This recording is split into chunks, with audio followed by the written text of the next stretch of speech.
Hi അപ്പൊ ചങ്ങായിമാരെ, ബഷീർ വട്ടാമ്പിയാണ്.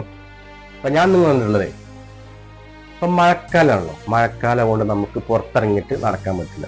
അപ്പൊ സാധാരണ ഇപ്പൊ നമ്മൾ എക്സസൈസും കാര്യമൊക്കെ ചെയ്യുന്ന ആൾക്കാർ, നടക്കുന്ന ആൾക്കാരുണ്ട്, എക്സസൈസിന് ആൾക്കാരുണ്ട്.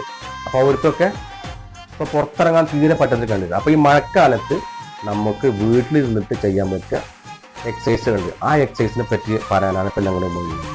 അപ്പൊ ഈ എക്സസൈസ് ശരിക്കും ഉപകാരത്തിൽപ്പെടുന്ന വെച്ചാൽ 45 വയസ്സിന് മേലുള്ള ആൾക്കാർ, അതുപോലെ ഇപ്പൊ നാട്ടിലെത്തിയ പ്രവാസികളുണ്ടല്ലോ, അവർക്കും ഇത് ഒരു ഫലപ്രദമായ എക്സസൈസ് ആണ്.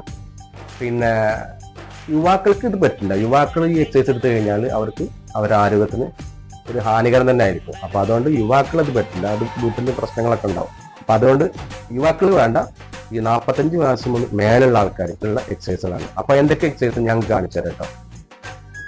അപ്പൊ ഞാൻ പ്രത്യേകം പറയണു, 45 വയസ്സിന് മേലുള്ള ആൾക്കാരും ഇപ്പൊ നാട്ടിലുള്ള ആൾക്കാർക്കും മാത്രം ഇതാണ്. ആ വീട്ടിൽ ചെയ്യാത്ത എക്സസൈസ് എന്തൊക്കെയാണെന്ന് ഞാൻ ഇപ്പൊ കാണിച്ചു തരാം. അപ്പൊ ഫസ്റ്റ് ചെയ്യാന്ന് വെച്ചാൽ നമ്മൾ കാല് രണ്ടുപോലെ കൂട്ടിങ്ങനെ വെക്കണം.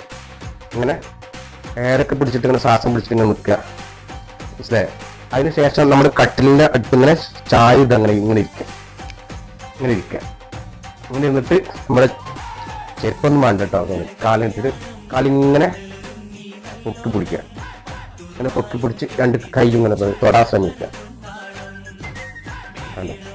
തൊടാൻ ശ്രമിക്കുക. അതിനുശേഷം നമ്മുടെ രണ്ട് കാല് കൊടുത്തിട്ട് ഇങ്ങനെ വെക്കുക. കൈ കുത്തിയിട്ട് കാലിങ്ങനെ വെക്കുക.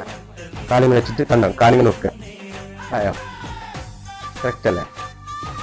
കാല് രണ്ടെണ്ണം നീട്ടി പിടിച്ചിട്ട് കൈയിട്ട് ഇങ്ങനെ ഇങ്ങനെ തൊടാൻ ശ്രമിക്കുക. അപ്പോൾ ഒന്നുകൂടി ഇങ്ങനെ ഇറങ്ങിയിരിക്കുക. കാലിങ്ങനെ ഇട്ട് നടച്ച ശേഷം ഒന്ന് നിർത്തി വെക്കുക. എന്നിട്ട് രണ്ട് കൈ ഇതുപോലെ ഇങ്ങനെ നിർത്തിയിട്ട് ഈ പുറത്തുകൊണ്ടെടുക്കുക. പുറത്തുകൊണ്ട് കിടക്കുക, വേറെ ഒന്നുമില്ല. അറിയാം.